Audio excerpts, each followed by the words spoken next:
I let my neighbor's son use my garage to fix his bike. A month later, I found my tools gone and my workbench smashed. He said, "It's just junk anyway. We didn't think you'd care." I didn't say a word. I just started documenting everything he touched. I'm a quiet guy. Been that way most of my life. I work maintenance at a retirement home in Ridgefield, Washington. Small town. People don't ask too many questions around here, which is mostly why I stayed after my divorce. The quiet felt better than starting over somewhere loud and full of people I didn't trust. My house is older, a little beat up, but it's mine. The garage is the only part I've really put effort into. Not much, but it's got my workbench, my old tool set, and shelves I built myself. The workbench especially meant something. My dad and I built it together the summer I turned 16. He's gone now, well, technically still alive, but his mind left long ago. That bench is one of the only pieces of him I've got left. I didn't think twice when the new neighbors moved in across the street. Young couple with a few kids. The husband wasn't around much. I'd see him some weekends, always in a hurry, always looking like he wanted to be somewhere else.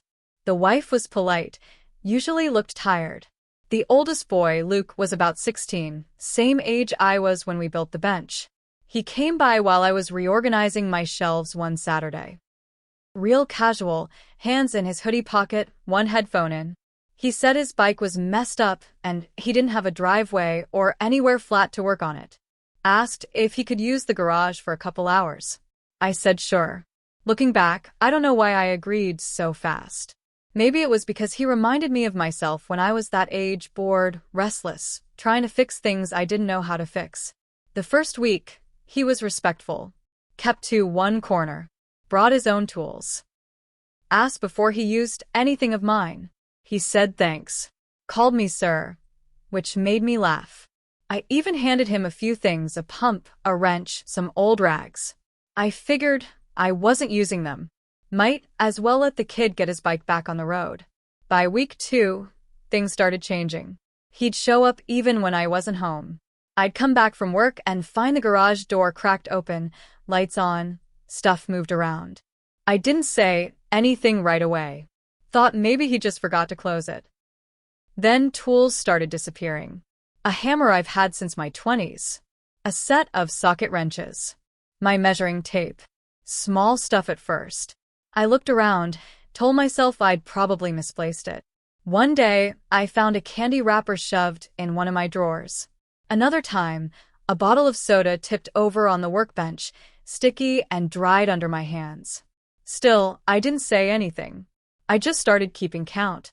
Then came the day I got home early. Garage door was wide open. Inside were Luke and 2 of his buddies, maybe 17, loud, laughing, climbing on everything. One of them had my drill in his hand. Another was sitting on my workbench. It wasn't just messy. It was destroyed. One leg of the bench was completely snapped off, like someone had jumped on it. Tools scattered. My saw was gone. My tape measure was lying outside on the driveway, wet from the rain. I just stood there in the doorway. Luke looked up, didn't even flinch. He shrugged and said, "It's just junk anyway. We didn't think you'd care." That was the moment something went cold in me. Not anger. Not right away. Just this feeling, like a quiet switch flipped. I didn't say a word. I turned around, went back inside, and sat down. That night, I wrote everything down. Time, date, what was missing. Every tool I could remember. Every time I saw the garage door open when I didn't leave it that way. I started a spreadsheet. Bought a cheap camera on Amazon and hid it behind a paint can on the shelf. I made a folder on my computer and named it Luke Evidence. Over the next 3 weeks, I logged everything. He came over when I was gone. He brought more friends. I caught them on camera tossing a wrench at each other, using one of my chairs to jump a ramp they made out of scrap wood. I watched as Luke broke the last drawer on the bench trying to force it open. I saw one of his friends take my circular saw. Just picked it up and walked off with it. I never said a word. Just documented. Every single thing. I didn't sleep much during that time. Something about being quiet while you're being robbed makes you feel like you're going insane. But I needed proof. Not just to confront him. I wanted to bury him with it. I'll keep going from here with more detail and emotional depth. 3 weeks into collecting proof, I had over 100 video clips and dozens of photos. My spreadsheet was 10 pages long. I kept all the files backed up in 2 places, on a USB drive and a cloud folder under a different email. I was paranoid. I started locking every door, every drawer. I even kept a notepad in my truck to jot things down as I remembered them. Then one morning, I caught Luke trying to open my back gate. I was in the kitchen, drinking coffee. Through the blinds, I saw him in my yard. He didn't knock, didn't call, just walked up and started tugging on the gate like he owned the place. I stepped outside and said, "What are you doing?" He looked up, cool as anything, and said, "I thought I left my pump in your garage." I knew damn well he didn't leave anything. I had already logged every item still in there. I told him, "You don't come through the backyard. You don't come in at all unless I say so." He looked annoyed, like I was the one being difficult. He mumbled, "Whatever," and walked off. That was the first time I realized something bigger was going on. He wasn't just careless. He believed everything in that garage was his now, like he'd claimed it. And that pissed me off more than anything. That night, I called his mom. She answered after the 3rd ring, distracted, like she was in the middle of something. I explained everything calmly. Told her tools were missing. That my workbench was broken. That I had video proof. I wasn't rude, just straight. She sighed, this long, tired sigh, and said, "Boys will be boys, you know? We'll have a talk with him." That was it. No paledí. No offer to pay for the damage. Nothing. Just like that, I knew she wasn't going to do anything. They weren't going to fix it. They weren't going to make it right. So, I changed my plan. I wasn't just going to collect proof anymore. I was going to make it public. The next day, I uploaded one of the clear videos, the one where Luke and his friends were laughing, throwing my tools around, jumping on the bench, to a private YouTube account. Then I posted the link on our Ridgefield Community Facebook page along with this message. Some of you might know the new family on Cedar Lane. Their son's been using my garage. This is what he's done with it. It blew up within hours.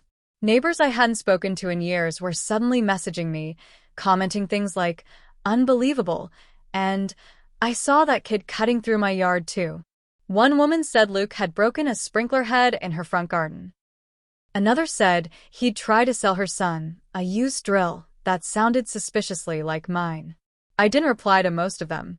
I just kept posting. 1 video a day. Each one worse than the last.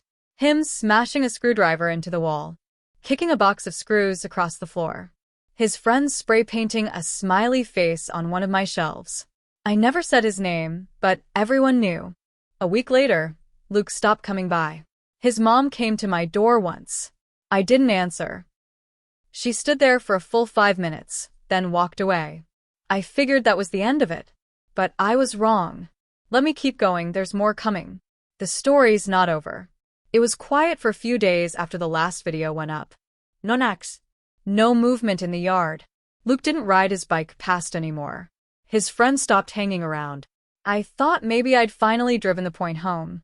Then, a week later, I got a letter in the mail. No return address. Just my name and address, written in sharp, all-caps letters. Inside was a single sheet of paper. It said, "Take down the videos or we press charges for slander." No signature. No contact info. Just that. I laughed, honestly. It wasn't even close to slander. Everything I posted was recorded, time-stamped, real. I'd even blurred his face in half the videos, just in case. But the threat told me one thing. I'd hit a nerve. 2 days after the letter, my security camera went dark. I came home from work and noticed the garage light was off. Inside, the shelf where I'd hidden the camera had been knocked over. The coffee can was crushed. The SD card was gone. They'd come back. And they'd searched for it. I checked my backups. Nothing was missing. I still had everything. But the message was clear. They weren't going to let this go quietly. I reported the incident to the police. Not 911, just a report at the station. I brought the screenshots, my spreadsheet even printed a timeline of events. The officer was polite, but non-committal. "You've got a lot of documentation," he said. "But unless we catch someone in the act, it's hard to press charges." I asked, "Even with all this video?" He nodded. "Hard to prove who actually took what, unless there's a confession." It felt like a dead end. But I wasn't finished. I bought 2 new cameras. This time, I didn't hide them. I made them obvious. One pointing directly at the garage entrance, the other at the gate. I added a small sign under each. "Smile. You're being recorded, live feed." Then, I went a step further. I printed out still shots from the videos, Luke holding my drill, his friend jumping on the bench, the spray paint. I made a little bulletin board on the inside of my garage door. Called it the wall of repairs I didn't ask for. It wasn't just for me. It was for them. I wanted them to see what I was building now. Not a bench. A case. And people started noticing. One neighbor came by and said, "That kid's dad works for the city, you know?" I didn't know. But it explained a lot. Maybe that's why they thought they were untouchable. That's when I changed tactics again. I started sending anonymous tips to his dad's department. Sent an envelope with pictures, printouts, and a polite note. "Thought you'd want to know what your son's been up to in the neighborhood." I mailed it from a different zip code. And then I waited. Let's just say, things got even messier after that, and not for me. More to come. 2 weeks after I mailed that envelope to Luke's dad's office, things started shifting. I didn't hear anything directly, but one morning I saw Luke's dad outside for the first time in what felt like months. He was pacing in front of the house, phone in one hand, the other hand on his hip. He looked pissed.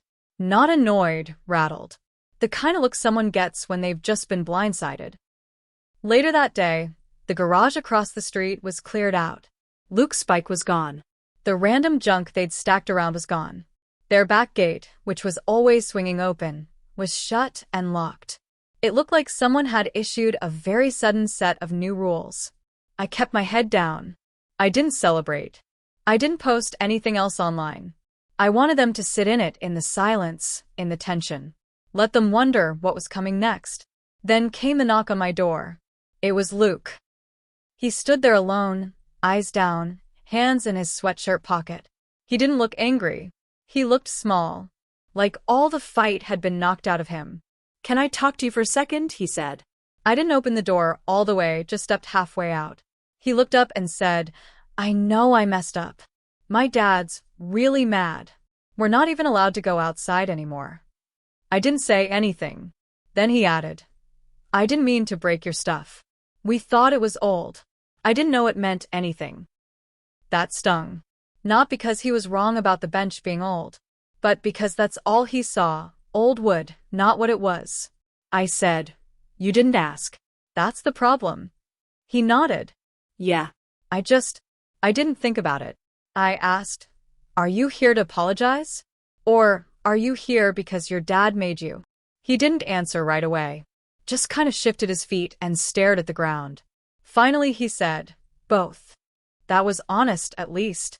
He asked if he could fix the bench. Said he could help rebuild it. Maybe work off the tools that went missing. I told him no. Not because I wanted to be cruel, but because it was done. What he broke couldn't be fixed by sanding some wood or hammering a few nails. That bench was a memory. And now it was a reminder.